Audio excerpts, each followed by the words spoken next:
Hi, this is Paul Child, and the title of my paper is Life Outside the Ivory Tower, an extension to a thought piece I did as part of the NewMR show. I'm going to talk today about why I believe that we're living in an ivory tower, why I think as researchers we need to start thinking about throwing off the shackles that bind us and limit what we do.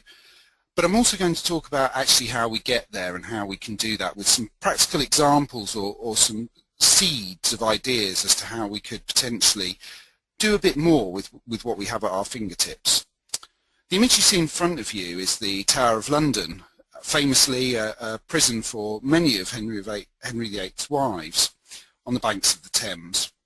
The reason I've chosen this image is because I think this theme of being imprisoned is one that kind of runs through what I'm going to talk about today.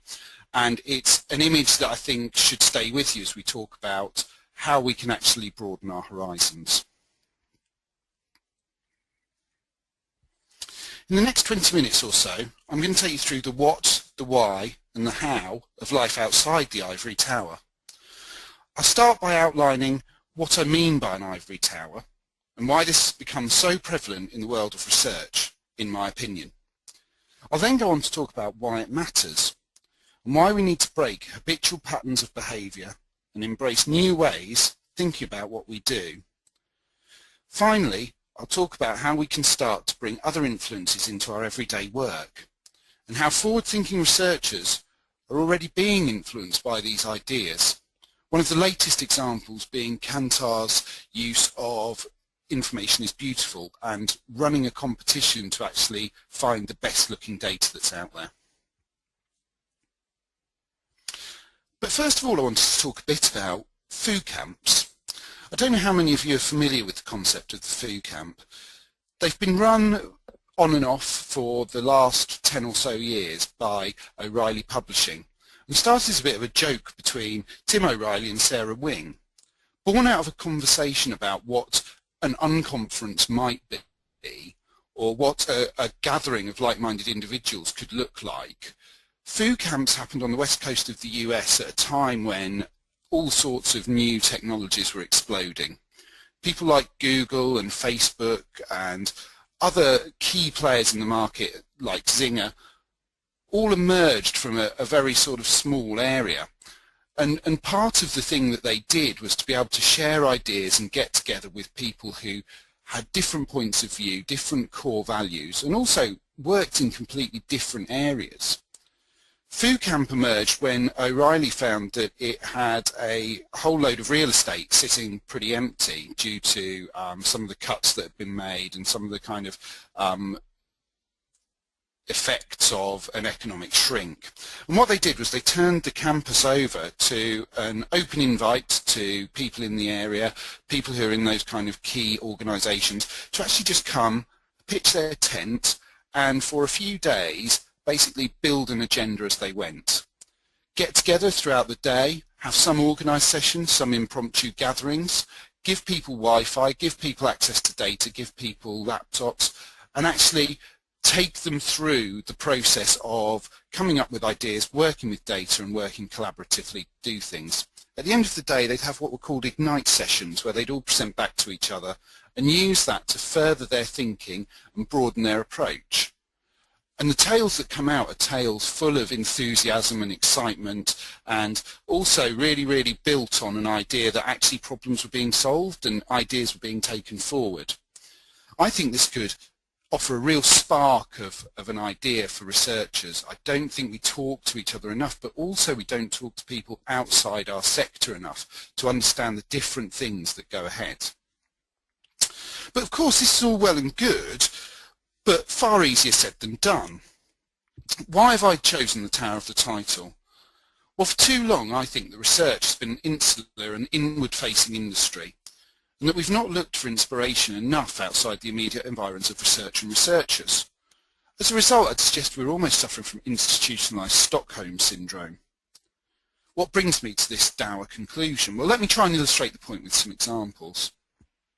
As we all know, research began as a science. It's continued to believe it's a science built on statistical modelling and laboratory control.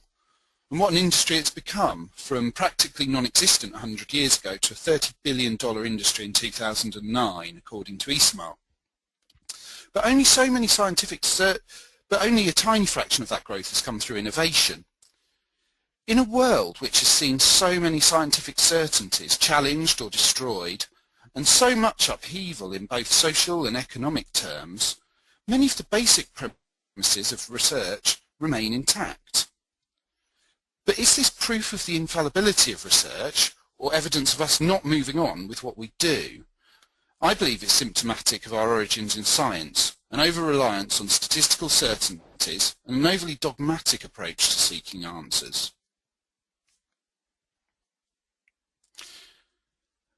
We're also prone to an over-reliance on defining ourselves as what we're not, rather than looking to what we can be. A colleague of mine describes this as an ever-shrinking room. While others are broadening their horizons, and we've seen the threat before from consultants, but now face people who work in social media and work in digital, and people who do research as a sideline to their core business. We need to start talking about what we are, what we do, and where we go in far more positive terms. We need to really think about that distinction between field and tab work and adding genuine value to our clients. And we need to understand which parts of our models need fixing. A lot of people who work with creatives or who work with advertisers or even working with the legal industry are perfectly used to different ways of charging, not on a per job, per unit basis. A lot of what we come up against is a background of procurement that buys by the yard. I think one of the things that's really important to us is for us to start recognizing the value we add and to actually apportion a clear commercial value for this. When I started the paper, I said I'd talk not only about the what, but also about the why. As I see it, there are really two whys as to why we need to actually solve this issue. And that why goes to both ends of the research process. The first why I want to talk about is the participant experience. As we know today, we sit as part of a huge mix of media that's available to consumers. We need to make sure that we're a media that they enjoy taking part in, that they select to take part in, and that they value taking part in. We know people are time poor. We know that they have other demands on their life, and it's really important that we're actually recognizing this and making research, dare I say it, fun. We also know from a lot of work that we do that actually it's not necessarily purely about extrinsic reward. A lot of research's value is in the intrinsic reward it gives participants. It's about filling in a customer satisfaction form because you believe that the brand will listen and do something about that feedback. The rise of Twitter as a customer service channel has been huge, simply because people believe that if they directly talk to the company in that way, that actually change will happen. What's been really interesting about that is we've seen a real range of behaviours from brands in there, starting with really, really proactive behaviour. I remember people like BT coming and looking for broadband issues and seeking to fix those issues, to a more passive, more reactive stance as the volume and traffic grows. What we need to remember is that research is just one of these broad levels. We may see it as a very unique and different thing. I would challenge that assumption today. I would challenge that assumption from the view of participants who really are doing polls on Facebook, are doing polls in other places, and answer surveys as part of magazines to define who they are, what star sign they are even. And it's very difficult for them to draw the clear boundaries that we find so easy. As I said, the second why really talks to the other end of the channel, which is about how we're connecting to clients. The issue with clients is the fact that we're quite often disconnecting with them. We don't talk in the same language and we don't talk about the values that matter to them. We're often criticised for not thinking commercially enough or not adding insight and value. As I think about this, it strikes me that this is really about, do we understand their internal metrics? Do we understand their KPIs? Do we understand the things that go on their corporate dashboard? Do we understand the things that the CEO sees and how they decide whether the business is doing well? And a lack of connection to these frameworks and to these metrics, built around a reliance on the frameworks and metrics we've built internally, so where we talk about sample sizes and we talk about methods and we talk about techniques, actually undermines how useful we are to the business. One of the developments that we see happening a lot is a much closer working relationship with CRM databases. The reason being that people within businesses can understand how those segments work, they can understand what the value is to them, they can actually understand how that helps them drive their business forward. This is much more what we should be doing as researchers. If we fail to do that, other people will do it. Other organisations are coming in, other consultants are coming in, other people are coming in to actually make that happen. I've hopefully talked to you a bit about the what and the why of the ivory tower, talking what the tower is, why I believe we're trapped within it, and a little bit about how we've actually come to be there, and also a bit about why that actually matters. What I'd like to talk now is about how potentially we can throw off some of these shackles, how we can actually move away from some of these limits. This is by no means an exhaustive list. Some are recycled ideas, others have been talked about before, and some are concepts borrowed magpie style from other industries. My overriding hope today is that you'll leave this presentation inspired to think about other ways of working and seeking inspiration in places that perhaps are alien to us as researchers.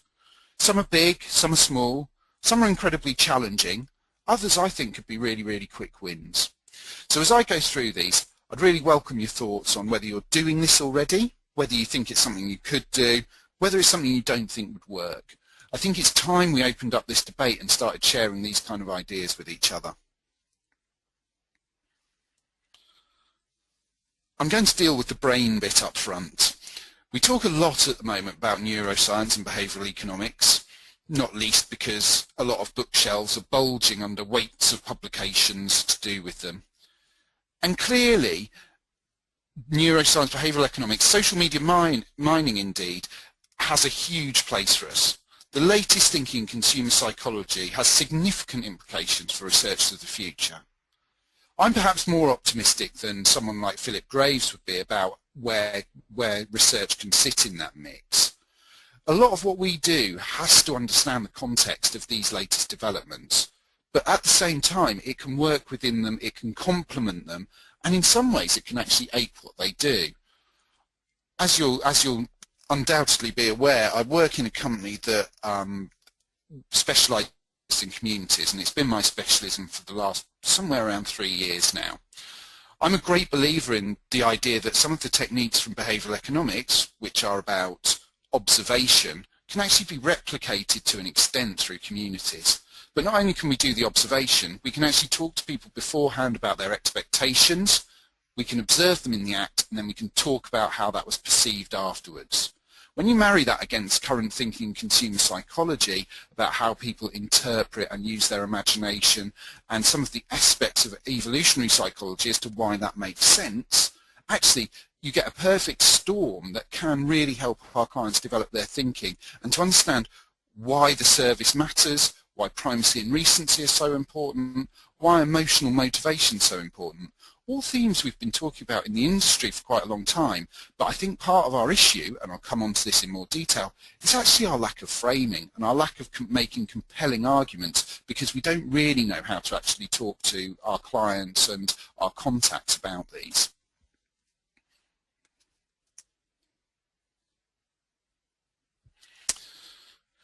Perhaps a controversial example to use, particularly in the UK, given the latest news about News International and the joy we all got from watching Rupert Murdoch in front of the Select Committee, is the idea of actually thinking about how journalists work and applying that to the work we do. And journalism is something that kind of has been under threat for a while in the old traditional press sense. Citizen reporting is something that's on the rise and again kind of fits very neatly into what we can do as researchers, asking people to be our citizen reporters for us and to go out and give their opinion not only shines a light on their peers and their networks but also on themselves. What's also important is the way we actually write our headlines and write our stories. And I challenge you to go and have a look at a story on whatever your favourite news feed is, whatever your favourite news website is, and look about how they construct the story, how they put together a clear narrative in the space of 3 or 4 paragraphs, how they really bring the headlines out. Now, I'm not suggesting that every report's going to look like that. What I am suggesting is they write in a very compelling way that brings a story, but a lot of factual data through as well, but does it in a very succinct, credible, compelling way. I think this is something that we need to look at, not only about how we actually find the stories in the first place, which is a lot of shoe leather in terms of journalists, but for us is a lot of looking through the data and understanding how it sits in the context of the wider world, but also how we actually put that forward. I also believe, and this is a point I made when I spoke at NewMR, that actually writing a great presentation isn't that unlike writing a great novel. You want a really strong beginning, a really strong middle, a great end, but you also want actual narratives that run through and people can relate to and can chime with. I recently stood on the stand at the social media conference in the UK, and a client of mine who stood with me talked about how he actually didn't describe what we did as research. He actually described it as consumer stories. And that struck me as really interesting. He felt that actually when talking to people who were younger in the workplace, that they had an impression of research that it was heavy, it was too much data, it was something off-putting and something that really wasn't relevant to their day-to-day working lives. However, when he started talking about consumer stories and about consumer narratives and about getting closer to the people and the end customers, and he started talking about it in terms of social networks and in terms of media mixes and in terms of a wide range of influences, actually that's something these people could relate to and relate to very clearly. And it's something that really compelled them to come along and get into the research. But also the fact that it was kind of always on, regular dips, meant that they could actually live with these people and spend time getting to know them. And it's those kinds of stories that become really powerful. It's the same client who actually told me that when he went to his board and actually presented, it got to a point where actually they were coming back to him and talking about individuals on the community, asking how they were doing. So we were able to leverage that and talk about a composite single person, and actually they were able to relate to that so much better. Oh yes, that chimes with my neighbour down the street. Oh yes, I've seen that behaviour in my daughter. Those kind of stories are the sort of stories that make things hit home and stay with you. I also think it's well within our remit to actually be inspiring and beautiful in the way we design things. I talked about information is beautiful earlier. That's just one example. I think as well we can actually unleash our own inner artist, but also work with designers, work with people who are working in realms such as advertising, thinking beyond the limits of a stack bar chart and a pie chart, and actually bringing our data alive. Clearly there's been a rush on infographics. It's the latest trendy thing. There's I Love Charts, it's a great website. It's entertaining. It's a good way of doing things. We need to bear in mind that we need to remain credible. We need to remain robust. We need to remain on message, serious, commercial. However, that doesn't mean that we can't make things look good. And actually what I've found when I've done this in the past, where we've produced posters and taken them to roadshow our work, is that actually people are far more likely to bring themselves into your world and to invite them in. It comes back to that issue about what the media mix they're exposed to is, and the way that people will stop at billboards and actually invite themselves in. Why aren't we doing that sort of thing with research? Why are we expecting them to deal with a very heavy data set and to really get into the numbers? Many of these people won't have research as their full-time job. They won't be dealing with numbers. They won't be dealing with stats in this way. Let's make it easy for them. Another key issue for me is about tone of voice, and is about actually how we speak to people and how we make life simple for them to engage with what we do. How we actually break it down in simple terms that people understand, but also how we cater for the audience we're speaking to. Be that the participants, and making things fun and engaging and worthwhile, and also being clear about what they're going to get out of it and why it's important, and a different language for our clients, and maybe a different language for the different stakeholders. You'd expect to talk very differently to the CEO versus the internal research person, but what about the creatives? What about the advertising? What about the social media guys? These are all people that will probably have different ways of thinking and need different tone of voice. And the real trick with this is that when someone picks it up, they recognize the brand that's talking, they recognize what's being said, and they recognize how it's being said, but in a nice, easy way. That classic British Airways to Virgin distinction. I also believe that making information memorable is something that we need to think more carefully about. Last year I went to a Future Everything conference in Manchester, and I heard a great story about an art project. It involves having volunteers opt into a conference call number. They all arrive in a location, maybe a little like the market you see in front of you, and all receive a phone call. And a mysterious voice at the end starts to give them instructions to guide them around the marketplace. As they go around, they're asked to actually start doing a running commentary and start talking back to the phone. What then happens is actually people are connected to other strangers in the marketplace. A group of 8 begins to connect with each other, starts talking to each other, and eventually are all brought to a single place. That sense of event and of really striking a memorable chord is fantastic. I'm not saying it's something that we'd ape in research, but I think it's something we can take a lot of inspiration from. The idea that actually maybe debriefs can be more than simply sitting in front of a PowerPoint screen watching 50 charts go by. That interactive is a great start, but actually, what about thinking about the use of physical items and objects in your debrief? What about actually doing things that look slightly different? How about walking into a room that is set out in the style of one of your participants? What about actually having items that show verbatims but also the percentage cut out in polystyrene? Whatever it might be, to actually guide people in a multimedia way. There's so much technology out there, it seems silly for us to not actually hit on it. The example of Punch Drunk, which are a theatre event company in the UK, is again probably too strong, but I don't see why we shouldn't be actually drawing inspiration from the people who can actually really make emotions come alive. There's also a lot of talk about big data, open data, hack culture. I think this is increasingly important to us. It comes back to the food camp, it comes back to the way we can collaborate together, it comes back to the way we should be working together. More and more we're seeing a flood of data, more and more we need to be competent at actually helping our clients navigate this. And we'll do that by working with them, working with their internal stakeholders, and working with other specialists in those kind of data. We're not going to necessarily be experts in everything overnight. What we can be is a fantastic conduit to connect a whole multitude of data sources, a whole multitude of information and knowledge, and to actually draw stories and compelling actions out of that, and to frame that in the commercial demands of our clients' world, to actually filter what's important and to bring it back to them in clear, credible ways. Really, as I said at the start, what I'd like this to be is a rallying call to action. I'd like to start a revolution here today to actually say, okay, let's take these concepts, let's make these happen, and let's move research forward.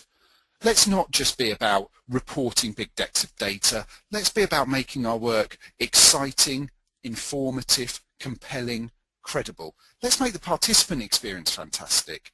Let's make the client experience fantastic. And let's actually think of ourselves as the conduit between those two people, but not lose sight of the fact that we can do it in an inventive and imaginative way. Thanks for listening.